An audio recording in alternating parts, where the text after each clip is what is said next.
All right, it's Tuesday, March 14th, and as you can see, Kyle and I are not in Nashville and Syracuse, respectively. Actually, we're in Bowie, Maryland with the one and only Damon Lester. Damon, thanks for joining us and letting us borrow your service bay. Oh, man, thank you for having me. Thank you for visiting. This is awesome. Good to see you guys.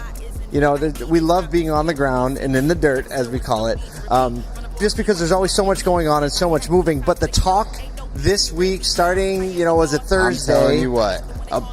Let's talk about banks. You have an accounting background. You understand what's going on in the finance world. What is your whole perspective on what we're seeing happening with SVB? And I know some people are probably sick of talking it, and some people are probably just starting to figure out that it probably affects them in a way or two. What's your whole thought on that perspective on the situation? Well, first, it's a little concerning because all of us who were in around 2008, 2009, we all had this PTSD thing a little jittery. Particularly me, right? And I was in my role with NAMAD and kind of on Capitol Hill and dealing with banks and bankruptcies and closures and things like that. And so right now it's interesting to see and watch how this all plays out and the reason why, in which now we're understanding why the 3 or 4 banks are kind of growing right now. And hopefully that slows down to see what the Fed does. But ultimately, we can see that the government is trying to take us into a recession.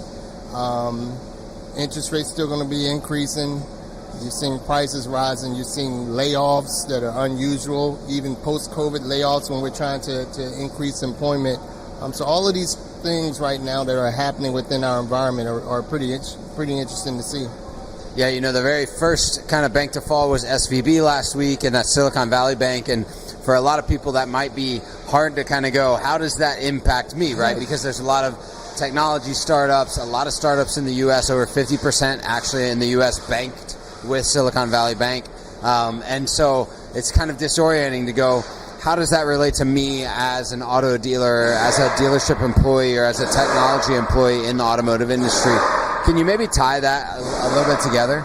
Look, every store, whether you're a large dealer group or a single point operator such as ourselves, cash is king.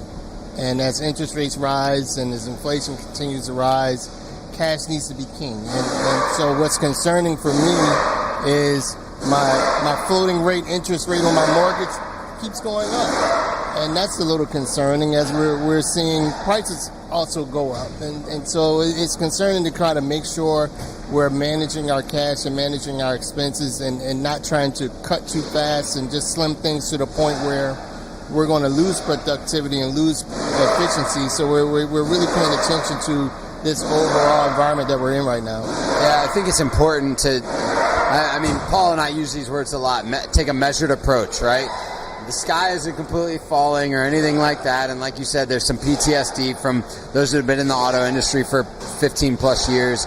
But the sky isn't falling by any means. There are still measures in place, and they're, like taking it one day at a time. A lot of people on Friday and Saturday where the sky is falling, government steps in on Sunday, right? So taking that measured approach, recognizing that there may be things in your business that are impacted by banks and legislation, but the sky isn't falling. Controlling what you can control is important.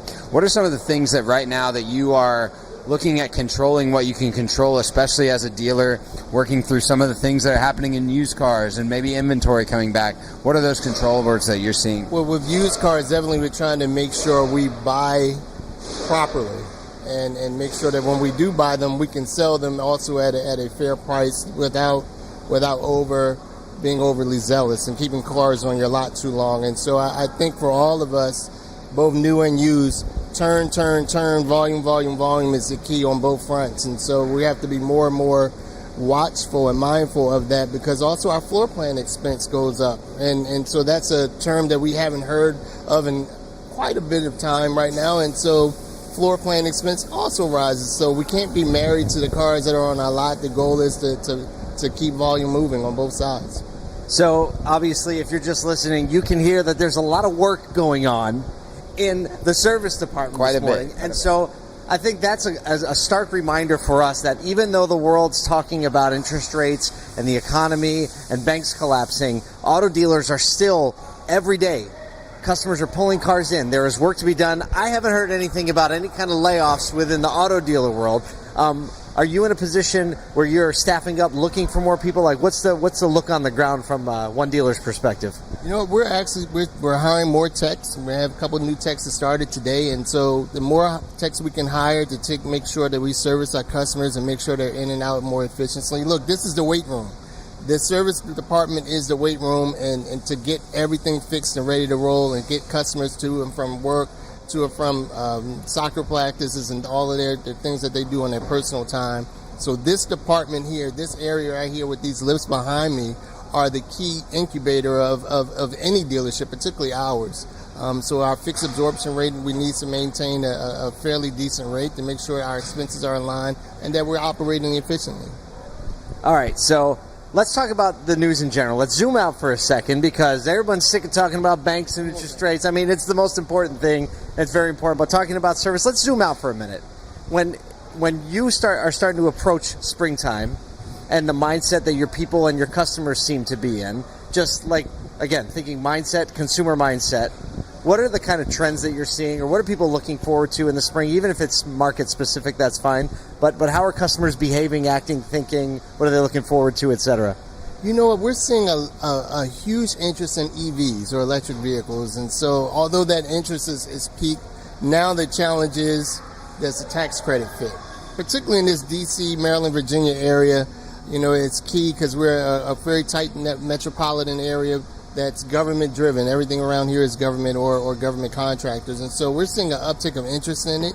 The challenge is tax credits don't fit for all vehicles. And so I think that's something that from a legislative standpoint, we have to lobby a little bit more to make sure everything is fair and equitable for all manufacturers, all makes and brands, and all electric vehicles. Because it is, 2030. 2030 is the year where we have to become majority EV. We got a little trigger pad for that. He's being very kind, but you have some vehicles out front. The Nissan Ariya is one that is not eligible for the credit, right? But you have some beautiful cars up front that you're trying to sell, and you're looking for like some fairness, especially for cars that have already been created. Right, the Ariya just came out about a month and a half ago, and it's a beautiful vehicle, and it's definitely a Tesla fighter as well as other brand OEM EV fighter that's out there. And the challenge is it doesn't fit, right? And so we have to be creative and make sure the value added is the vehicle sells itself, and the vehicle is the quality within our vehicle. It also sells itself and compares to our competitors. Yeah, you know, it's interesting because with the whole EV landscape, there's so much misinformation across the landscape on what do I get, what do I not get, where do I find the resources that are appropriate for me, and it's really kind of up to the dealer has been left with the shoe, holding the shoe, saying like, hey, this is how we can educate you, customer. This is what's accessible. This is what's available to you. This is what's not available to you. This is what applies to our cars or doesn't apply.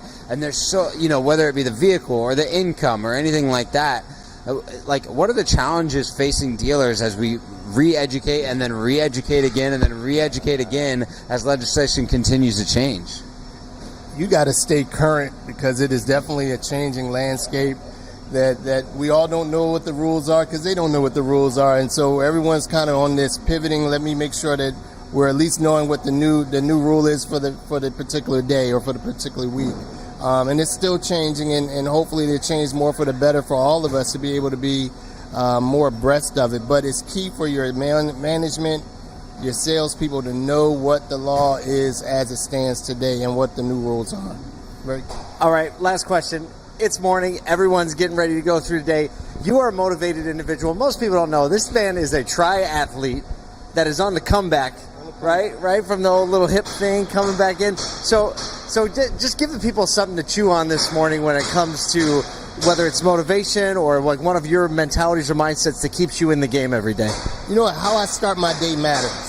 And how I start my day, for me, I am up at 4. I'm at the gym by 4 to 5, and then I'm in the store between 6:30 a.m. and 7. And so that gets me going. And how I tell our team here is how you start your day and how you start your day matters on how you end your day. And so being up and at 'em, we all have challenges, waking up, kids go to school, all of the little challenges when you come up, but when you come to work, it should be your Calgon take me away moment. And that's what we try to have an environment here where whatever problems that you may have elsewhere, this is a place of home and refuge. But you got to be efficient and let's get going.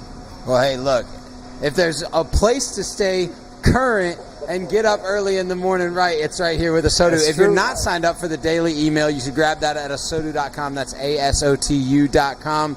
You get to hang out with friends like Damon and a lot of others across the industry that are pushing the boundaries of innovation and keeping their customers current. We really thank Damon for hanging out with us Thank you for today. coming, man. It's a nice morning here, and then so let's get it grinding. Let's get it going. There we go. Hey, we'll see you soon, and thanks for joining us here on The Troublemaker today.